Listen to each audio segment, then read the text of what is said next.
Buongiorno, è il 5 luglio, ma abbiamo la rassegna stampa di TG Plus partendo dalla pagina di Padova. Dal mattino, sparito a 22 anni da casa, trovato morto nell'auto. Giacomo Ortolani si era allontanato domenica a Casale di Scodozia, lunedì la tragica scoperta, esami su alcune sostanze trovate nella vettura.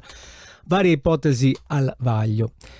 In alto, vedete, rubava le fedi ai defunti del cimitero, condannato un operaio di Selvazzano, e sotto il Padovano, un territorio con forte senso di legalità, lo dice il prefetto che si è appena insediato, il nuovo prefetto di Padova.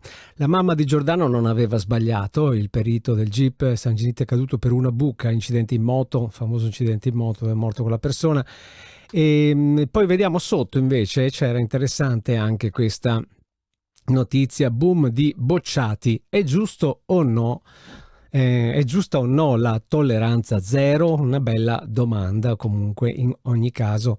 E il caso Selvazzano diffida a Soranzo, infine il consiglio comunale è stato fissato. Andiamo sul Gazzettino e vediamo l'autonomia. 4 saggi lasciano, Calderoli dice si va avanti, e nella maggioranza spunta la suggestione bicamerale.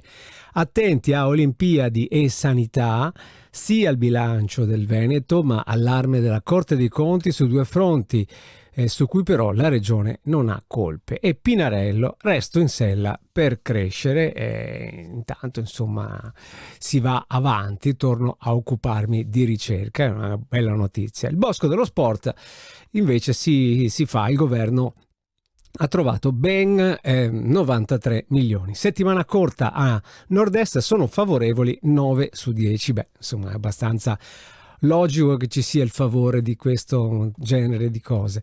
Curve da paura per divertire i turisti ad Eraclea, e il trenino si ribalta, i feriti sono 11. Questi trenini guidati da piloti, ormai non sono più dei conduttori, e poi fanno questa fine. La giravolta portava applausi, mi dispiace tanto, ha aiutato tutti, insomma l'autista probabilmente anche lui è andato oltre le sue possibilità. Stadio e Bosco, Roma finanzia Venezia, il governo stanzia 93 milioni per l'operazione Tessera, a Firenze si infuria, spettano anche a noi, dicono, e hanno ragione. Sanità, la regione spende 2.300 euro per ogni veneto, e qua vediamo rissa fuori dal bar, militare accoltellato, l'aggressione a Rialto, ormai ne vediamo di tutti i colori. Se parliamo di scienza, è stato riprodotto in 3D il tumore alla testa per allenare i chirurghi. Andiamo a vedere la pagina di Padova di Notizie Plus.